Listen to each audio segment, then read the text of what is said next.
Hi, everyone, and welcome to Chapter 7, Lecture Part 2. This is, again, all about the anatomy of the nervous system, talking about the neurons, and specifically now we're going to talk about transmission of nerve impulses and then end up with some clinical correlations that relate directly to this.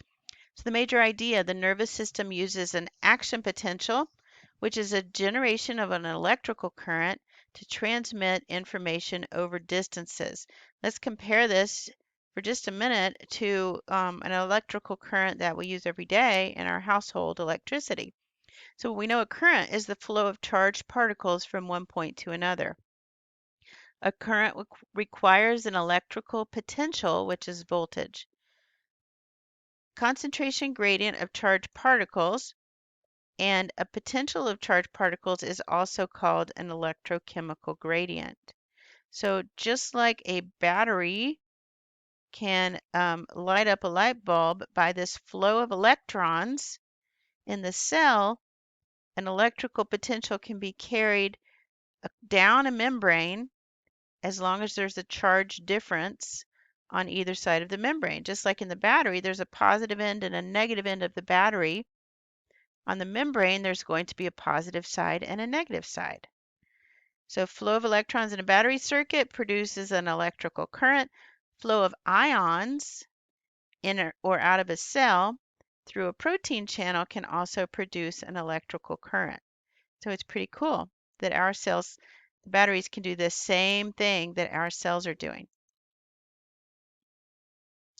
An electrochemical gradient consists of a concentration gradient of charged particles, and those charged particles are sodium and potassium ions. There's two components to this. There's a chemical gradient going on, which is an uneven distribution of molecules on one side or the other of the cell membrane.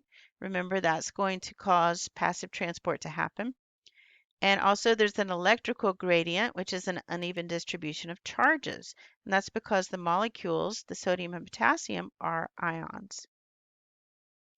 And there's also other ions that I'm not going to really talk about, but there's negatively charged ions. There are like chlorine ions. And also there's other negatively charged particles. The proteins that are floating around inside and outside of the cell are negatively charged, but they can't cross the membrane. So the movement of ions through protein channels will be driven by the chemical gradient and electrical gradient. The balance between the chemical and electrical gradient is the resting membrane potential. And in our cells, it's always around 70 millivolts in the neurons. So now we're going to talk about how a neuron establishes an electrochemical gradient. We're going to get there, but let's talk about first what initiates a nerve impulse. And that would be the sensory receptors receiving signals from either inside or outside of the body.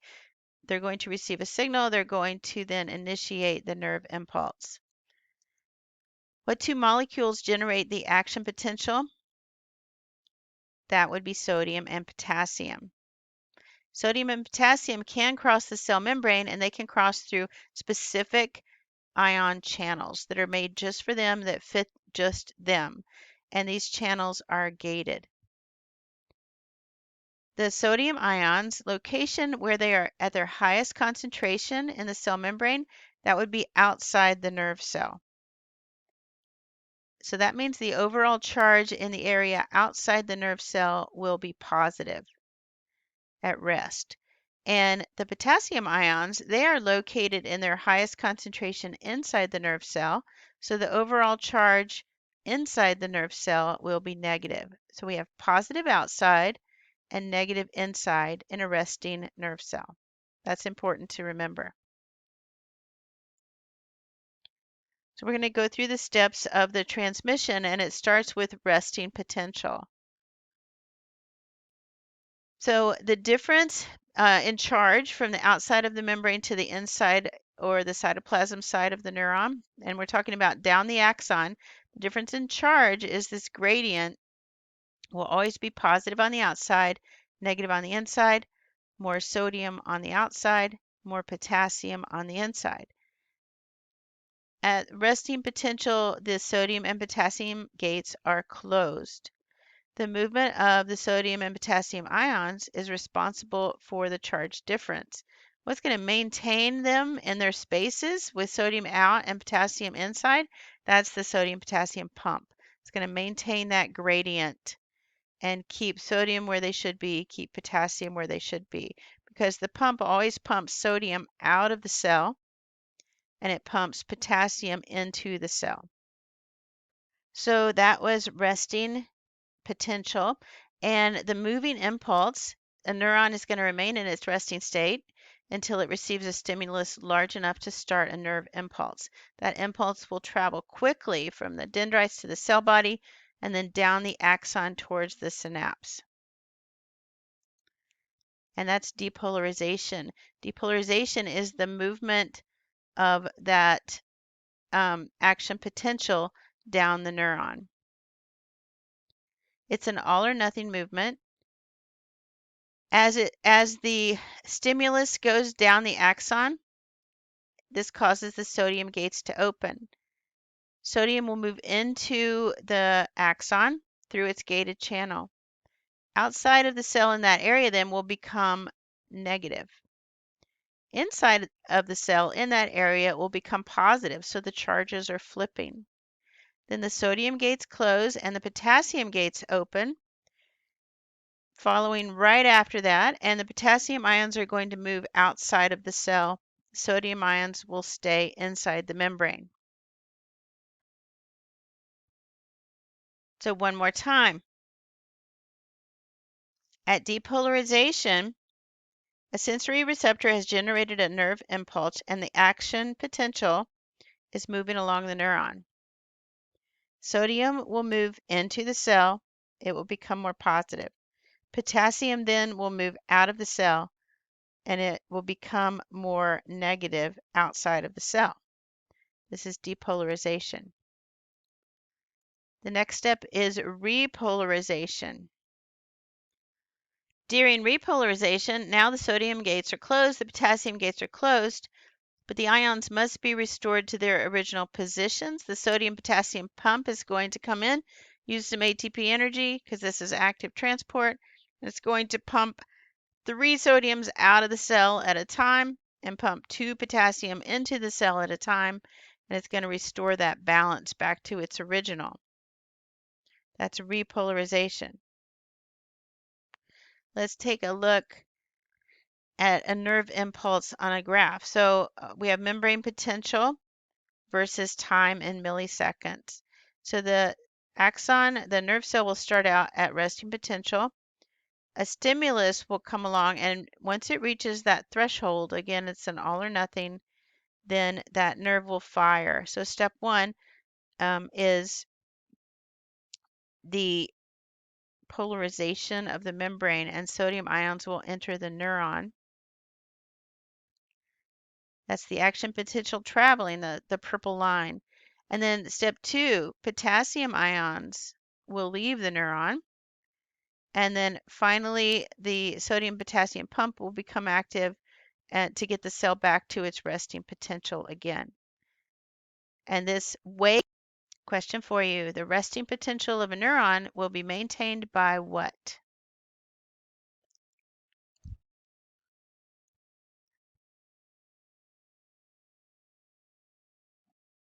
Okay, next we're going to talk about what happens when that action potential reaches the synapse, which is at the end of the axon. But first, yes, I have one more question for you. When a neuron is resting, sodium ions have a greater concentration where? Okay, take a look at this screen and we're going to look at the diagram first of all. What you're looking at is a junction between two neurons, or it could be between a neuron and an effector, which would be an effector muscle or an effector gland. So that would be the synapse between the end of the axon and the other dendrite, or it could be an effector. So how is that message passed? First of all, the impulse reaches the end of the axon, and then the synaptic vesicles that have the neurotransmitter are going to be released into the synaptic cleft. They're going to swim across. and they're going to then go into receptors on the other side, whether it be another nerve cell waiting there or a muscle or a gland. There's four major types of neurotransmitters. There are acetylcholine. This is an excitatory neurotransmitter, and it's known to regulate the sleep cycle. Also essential for muscle functioning. Remember that from last unit. Norepinephrine is an excitatory neurotransmitter. It's produced by the brainstem, the hypothalamus, and the adrenal glands. It's released into the brainstem, increases the level of alertness and wakefulness. Adrenaline, also called epinephrine, is also an excitatory neurotransmitter produced by the adrenal gland. It prepares the body for that fight or flight, I've got to run away or be killed response, right? Dopamine is also, it can be either excitatory or inhibitory. So it's a special type of neurotransmitter. It's produced by the brain.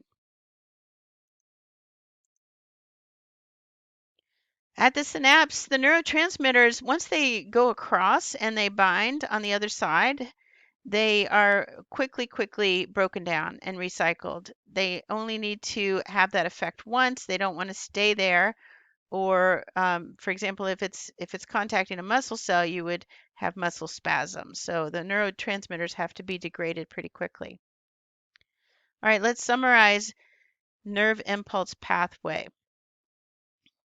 Think about this just a minute and we'll go over the answers. Where does the impulse begin? The impulse begins at the sensory receptor. The impulse then travels through the which neuron? The sensory neuron. It ends at the synapse of the interneuron, and then the neurotransmitter will cross the synapse. The continuing impulse will travel down the motor neuron. What is an effector? It's either a muscle or a gland that responds to a stimulus. And how long for an impulse to travel to the brain and back? Have you taken some guesses here? Pretty fast. The average speed of a nerve impulse is about 80 to 120 meters per second. So for a signal to get from the brain to the hand, it's about 9 thousandths of a second. And that's a little bit different for each neuron. Each neuron has its own speed. Think about it, questions. Think about these, pause the video, come back for the answers. The ions moving across the plasma membrane in a nerve impulse, let's start at the first one. In a resting neuron, is the outside of the neuron more positively or negatively charged? And the answer is the outside is more positive. The ions moving across the plasma membrane in a nerve impulse are sodium and potassium.